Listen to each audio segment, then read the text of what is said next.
Pope stood there for a moment longer, bundle in hand, the golden retriever at his feet. The hush in the square was so complete, the soft wind seemed loud. Behind him, a young assistant in plain black robes stepped closer, his eyes locked on the Pope's trembling hands. Pope Leo didn't speak. He simply nodded and passed the cloth-wrapped bundle back to the assistant. The Pope then bent down again, this time looking directly into the dog's face. "You came a long way, didn't you?" he murmured softly, though few could hear.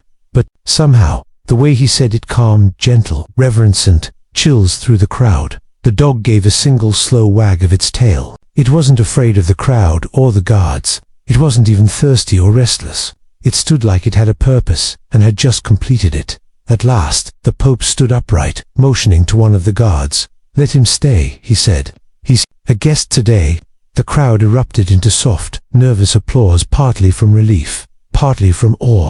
No one really knew what had just happened, but everyone felt it meant something. Journalists began snapping photos like mad. Headlines were being written in real time. "Mystery dog approaches Pope during historic blessing." "Unidentified dog leaves package at Pope's feet. Is this a sign?" Vatican security discreetly surrounded the Pope at a greater distance, uncertain whether to treat the dog as a risk or a miracle. The golden retriever sat down beside the marble path and began licking its paw, completely unfazed by the sea of eyes now fixed on it. Inside the cloth bundle, as the Pope's assistant carefully opened it, was something simple but strange, a small, time-worn black-and-white photograph and a letter. The photo showed a little boy, no older than 5, holding hands with a nun.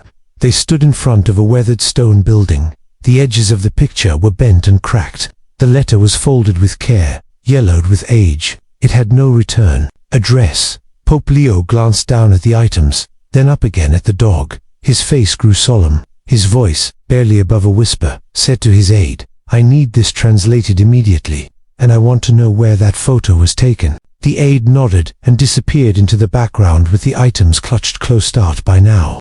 The Pope's walk through the crowd had completely stopped. No one minded. No one moved. Even the babies seemed to stop crying. The crowd, watching from behind barriers, knew they were witnessing something deeply unusual, maybe even divine. What struck people most wasn't the drama of the moment, but the silence of it. No one screamed. The dog didn't bark. The Pope didn't make a grand announcement. But somehow, it was more powerful than any speech or ritual. The Pope resumed walking eventually, still glancing back at the dog every few steps. It didn't follow him. It simply curled up on the stone floor beside one of the colonnades and rested its head on its paws. Later that day, Vatican staff brought it food and water, but the dog barely touched it. It seemed to be waiting still, patient, like its job wasn't quite finished. Pope Leo made no public statement that evening, despite reporters pleading for answers. Instead, he requested to be left alone for the night and took the bundle into his private chambers. The next morning, a simple message was released from the Vatican press office. The Holy Father received an unexpected visitor during today's blessing. He is reflecting on the meaning of the moment and asks for your prayers as he considers what was delivered to him.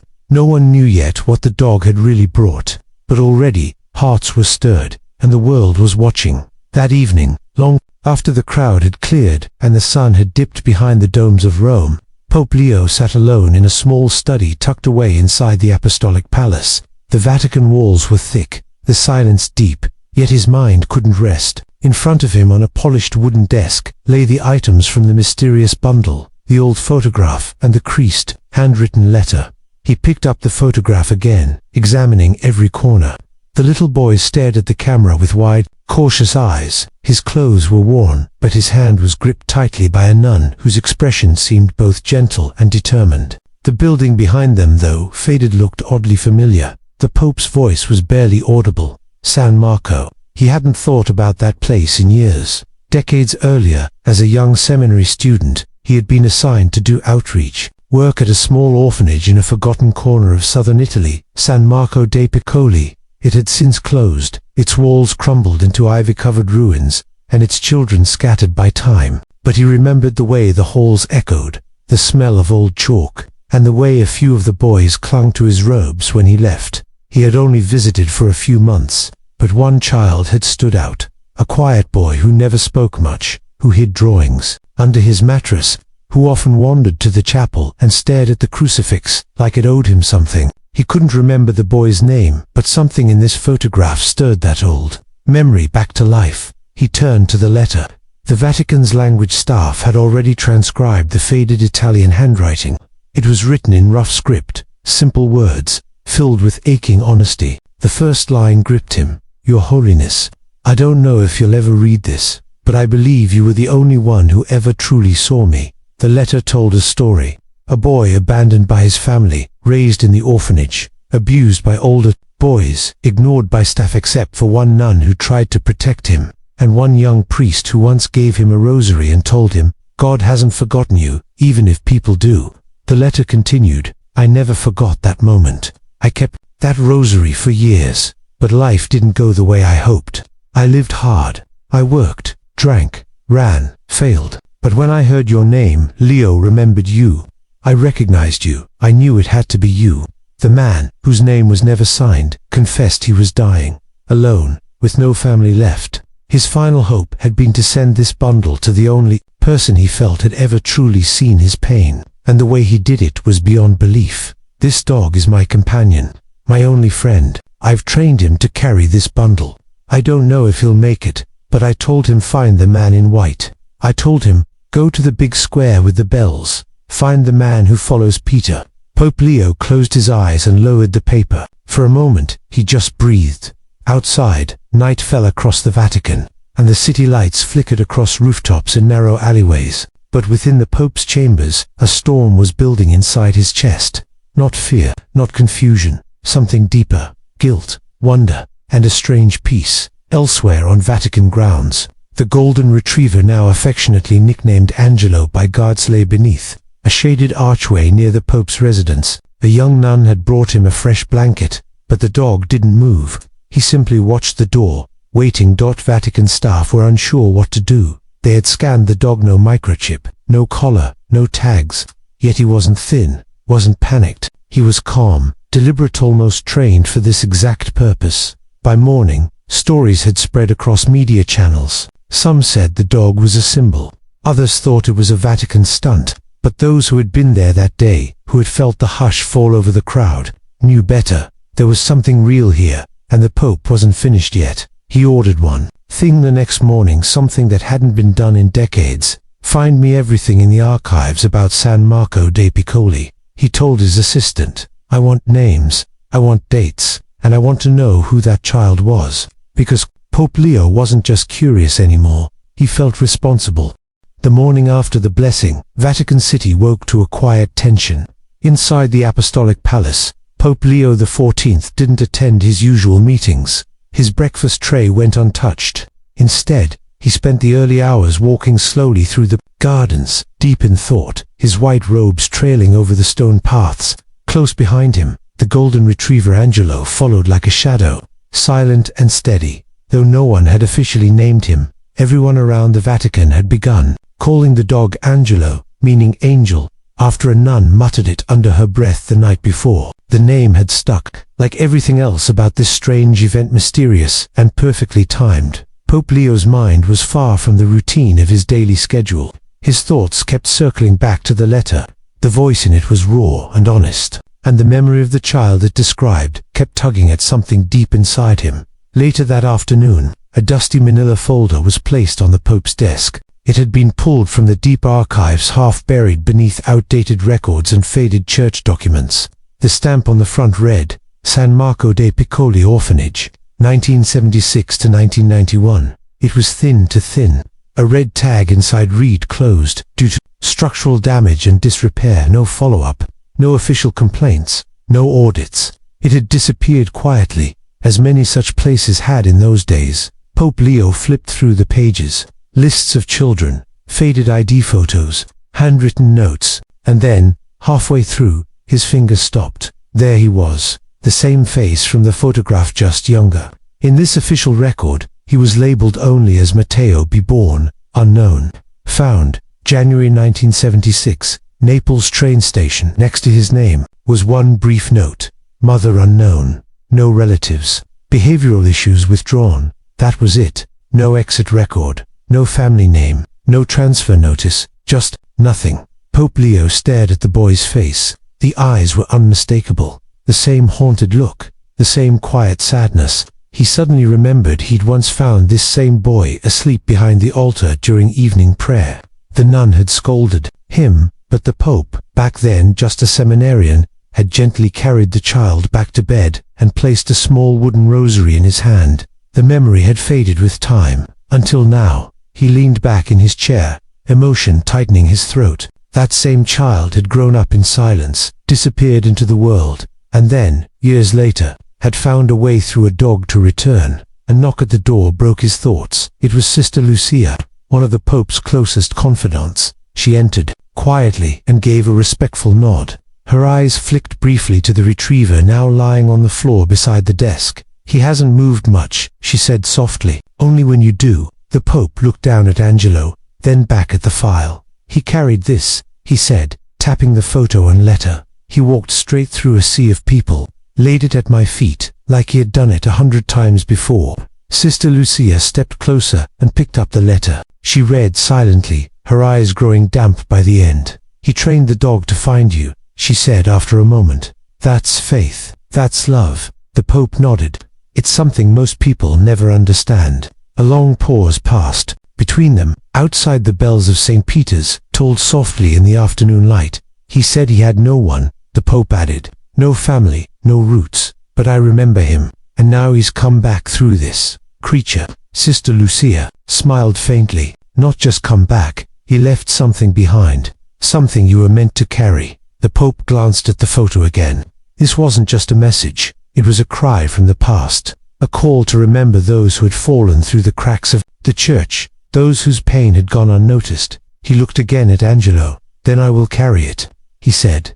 That evening, the Pope quietly asked for a meeting with the Pontifical Council for Historical Archives. He gave them one task: find me anyone connected to San Marco, staff, nuns, volunteers, anyone. Because Pope Leo had made a decision. He wasn't going to let another forgotten child be buried by time. Not again. And this time, he wouldn't need a letter to remind him.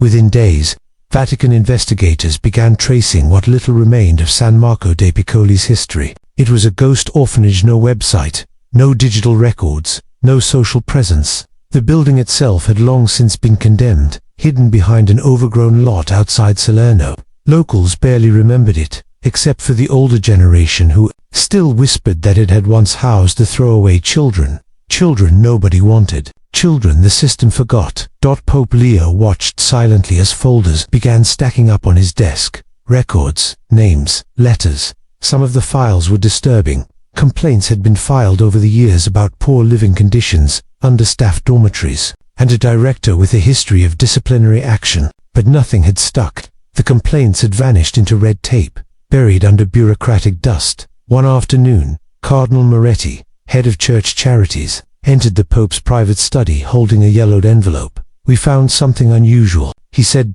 Inside the envelope was a letter dated 1985. It was addressed to the Archdiocese and written by Sister Elena, the nun from the photograph. She had raised concerns about certain boys being left without psychological support. She named Matteo, the boy with the withdrawn eyes and violent dreams. She begged for someone to intervene before the system failed him entirely. There was no reply. Pope Leo felt his chest tighten.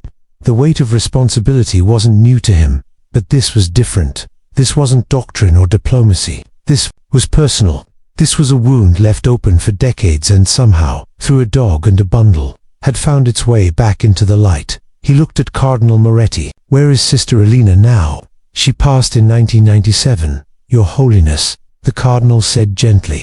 "But her Order Daughters of Mercy is still active. We've contacted the convent. They sent this." He handed over a small parcel. Inside was a black prayer journal with brittle pages. It was Sister Elena's, kept during her final years at San Marco. Flipping through the entries, Pope Leo saw mentions of Matteo again and again. She had cared for him like a mother, protected him, fought for him. She even mentioned the seminarian who once knelt beside the boy and gave him a wooden rosary. That seminarian had been Leo himself. The Pope's hands shook slightly as he turned to the last entry. "He is gone, taken by a government van. I was not told where. No goodbye, but I prayed with him the night before." He asked if God forgets the ones who are quiet. I told him, never. The final line read, "If I never see him again, I pray, someone will. Someone who remembers." Pope Leo closed the journal. His eyes glistened with unshed tears. He remembered that night, the van, the empty bed, the next morning. Back then, he had thought his role was small, that he was just a helper, a guest. But now, he saw how powerful even one act of kindness or silence could be. The next morning, Vatican officials were shocked to receive an unusual request. The Pope would travel quietly, without fanfare, to the site of the former orphanage. No press, no photographers, just the Pope, a few aides, and the dog Angelo. The journey was quiet. They drove past rolling Italian hills, crumbling stone walls, and the sea sparkling beyond olive trees. When they arrived at the site, nothing was left but scattered bricks, tangled vines, and the skeletal frame of what had once been San Marco dei Piccoli. The Pope stepped out and stood still, breathing in the warm, dusty air. Angelo climbed down from the car and walked ahead. Without prompting, he led the group across the overgrown lot and into the ruins' remains. There, in the middle of the old chapel floor, where weeds had broken through the stone tiles, the dog sat. He didn't move. He just looked at the Pope. Pope Leo stepped forward and knelt at the spot. "I remember this place," he whispered. "I remember him." He removed the rosary from his pocket, the same one he had carried since he was a young priest, the same one he had once given a scared little boy, and without a word, he laid it on the broken floor. For a moment, the wind stopped. No one spoke, and in that silence it felt as if the ground itself had remembered. The journey back from the ruined orphanage was silent. Pope Leo didn't speak, and neither did his aides. Angelo, as always, rode calmly beside him in the back of the black, unmarked Vatican car, his head resting on the Pope's sandal-clad foot. Inside the Apostolic Palace that evening, the Pope refused dinner again.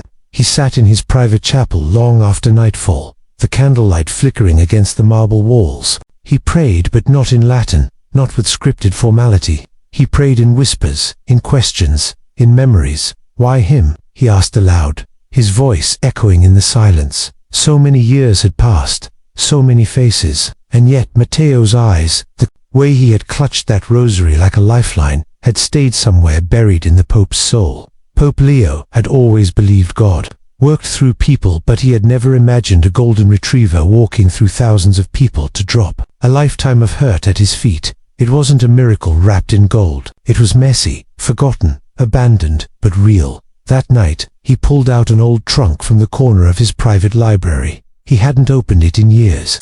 Inside were letters, old notebooks, and faded photographs from his early priesthood. At the bottom, he found what he was looking for, a small wooden box that once held keepsakes from his time in seminary. Among the items, wrapped in linen, was another copy of that same rosary, the one he had once given away. He held it for a long time. The next day, he requested a private meeting with the College of Cardinals. It was not a common occurrence. The Pope didn't speak from a stage, but sat among them, eye to eye, as a fellow priest. "I need your help," he began. Not as a pope, as a man. He told them the story truthfully, without exaggeration. The boy, the orphanage, the letter, the dog, the photo. He showed them the evidence, the journal from Sister Elena, the crumpled envelope from the archives. There was silence in the room when he finished. One cardinal leaned forward. "What do you intend to do, Holy Father?" Pope Leo didn't hesitate. "I want to find out what happened to the others." "Which others?" "All of them," he said. "The forgotten ones. The boys and girls like Matteo, scattered across the world. The ones no one followed up on. The ones whose voices never made it into the church records." There was hesitation among the older members. They knew what this meant. Digging into the past meant digging into mistakes.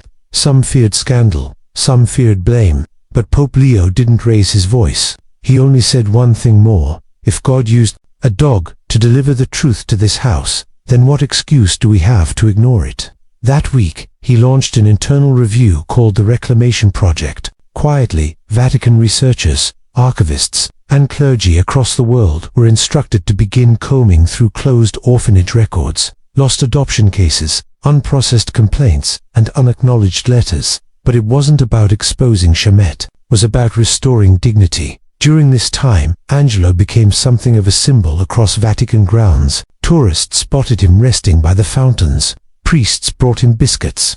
Children reached for him when visiting from schools. Some claimed he even bowed his head during prayer services, but he remained closest to the Pope. One evening, the Pope returned from a long meeting and found Angelo lying at the door of his study, tail still, eyes alert. Something about the way the dog looked at him that night made the Pope pause. He knelt beside him and whispered, "You waited your whole life for him, didn't you?"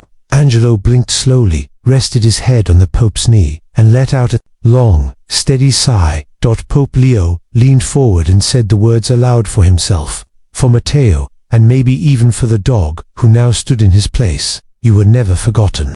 Angelo became more than a symbol. Within weeks, the entire Vatican community grew used to the quiet rhythm of his presence. The guards stopped questioning his wandering. The Swiss guards began calling him Il Pellegrino, the pilgrim. Tour guides pointed him out like he was part of the architecture, and still, every night without fail, Angelo returned to the Pope's door and lay down, waiting for nothing more than the soft sound of sandals on stone. But there was one thing that no one could quite explain. He never left the Vatican grounds. Many had tried to take him for walks outside the gate, toward the edge of Rome, toward open grass and parks, but the moment his paws touched the boundary stones of St. Peter's Square, he would stop, sit, and refuse to go any farther. It was as if his journey had ended, and he knew it. One evening, as twilight washed the sky in violet, Pope Leo stepped into the garden behind the Apostolic Palace. Angelo, already waiting by the fountain, stood and padded beside him. They walked without guards, without aides, just the man in white and the golden retriever, moving through silence and trimmed hedges. "I'm tired," the Pope admitted out loud, though no one else was there. "So many people want answers I don't have. So many ask what this story means." He looked down at Angelo, who simply wagged his tail once and kept walking. "They want miracles, signs, validation. But what if this is it? What if you were the miracle?" Angelo stopped, turned, looked at him. And Pope Leo almost laughed. "You really do listen, don't you?" He sat on the stone bench beneath the olive tree, one planted decades ago by another pope as a symbol of peace. Angelo curled at his feet. That was the night it happened. When the Pope rose to return indoors, Angelo didn't follow. He remained on the ground, head resting on his paws. He didn't move when the Pope called softly. His tail didn't wag. His chest still rose and fell, but slower now. Labored.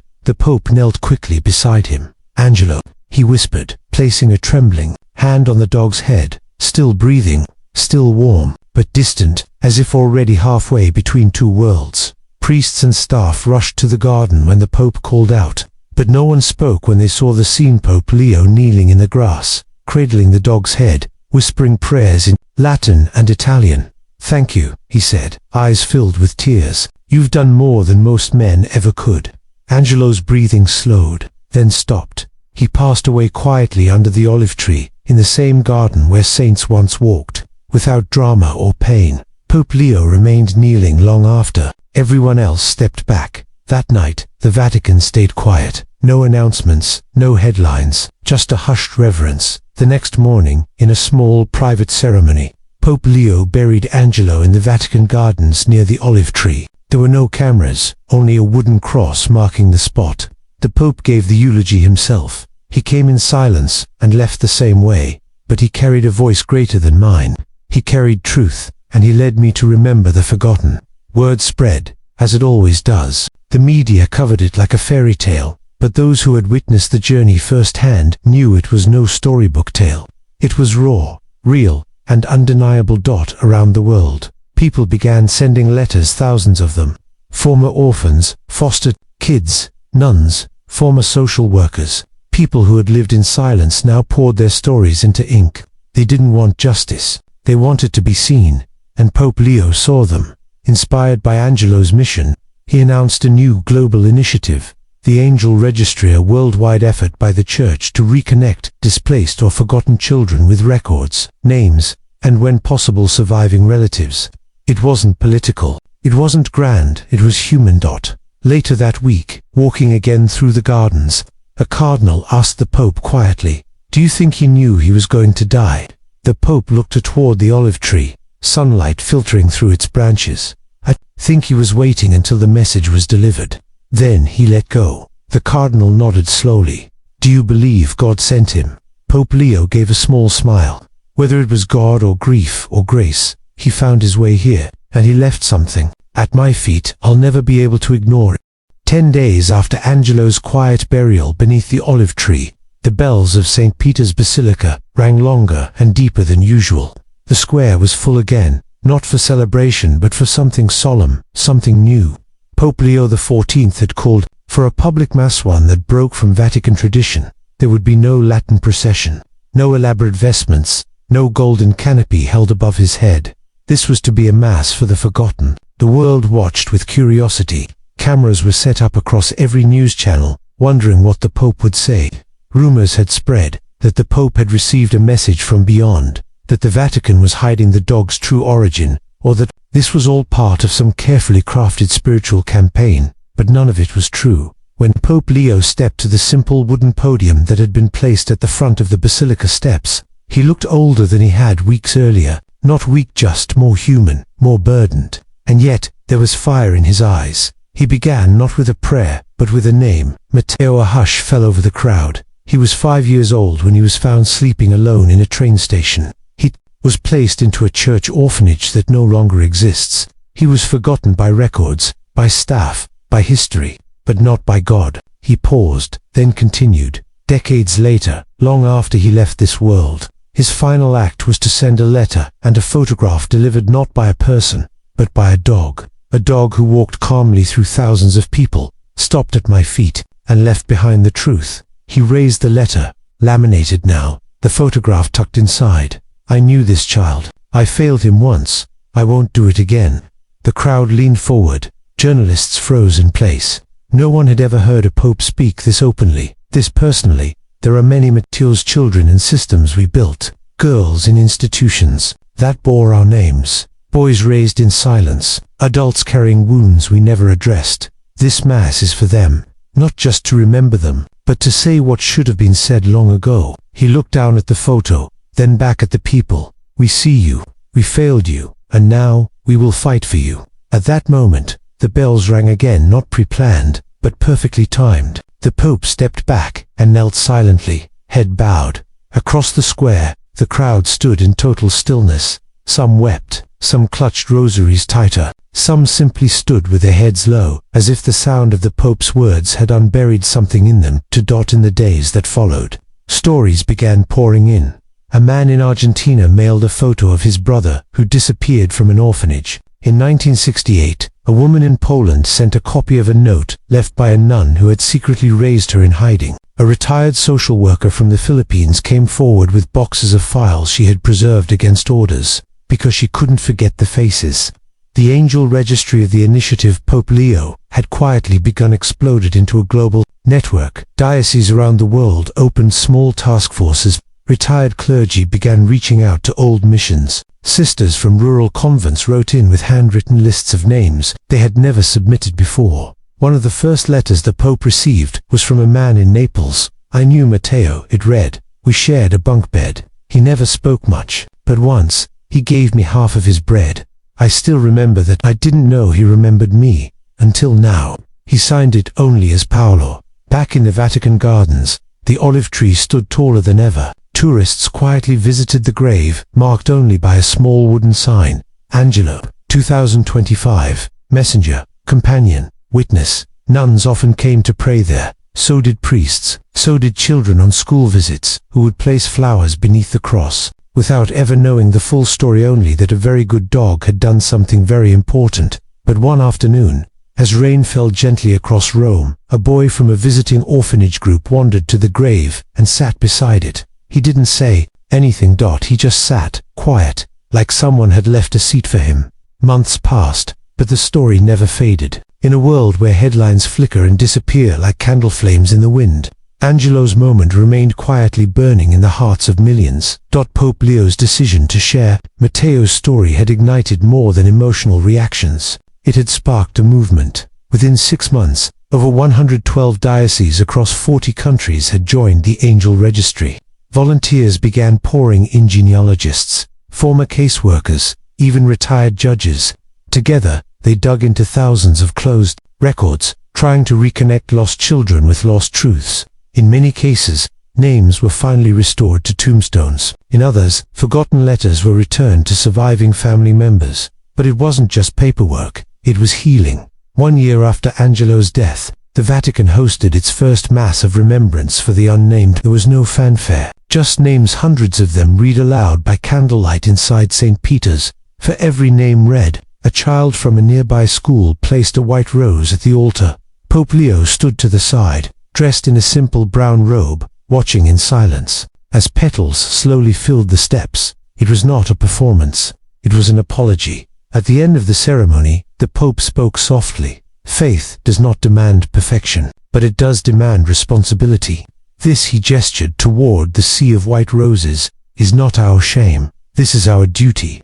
Later that week, a bronze statue was unveiled in a quiet corner of the Vatican gardens, just a few feet from Angelo's grave. It showed a boy sitting on a bench, holding a rosary loosely in his fingers. Beside him, a golden retriever looked up, ears perked, eyes watchful, alert as ever. The plaque read, "To those who were forgotten, he remembered you."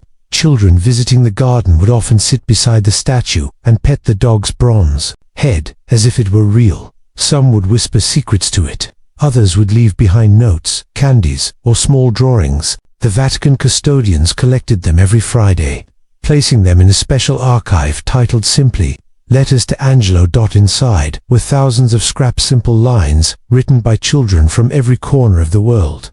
"I miss my dad. Can you find him?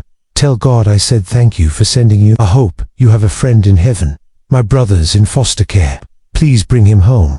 But perhaps the most remarkable part of the story wasn't the statue, or the registry, or the mass campaigns. It was what Pope Leo began to receive in private, quiet knocks at the gates. Unannounced visitors. One afternoon, a man came to the Vatican with nothing but a shoebox and an old photograph. Inside was a worn leather collar. "He saved me," the man said. "Not the Pope, not the church, the dog." Another came with a scarred journal. Another with a child. Another with nothing at all but tears in his eyes and the words, "I thought no one remembered."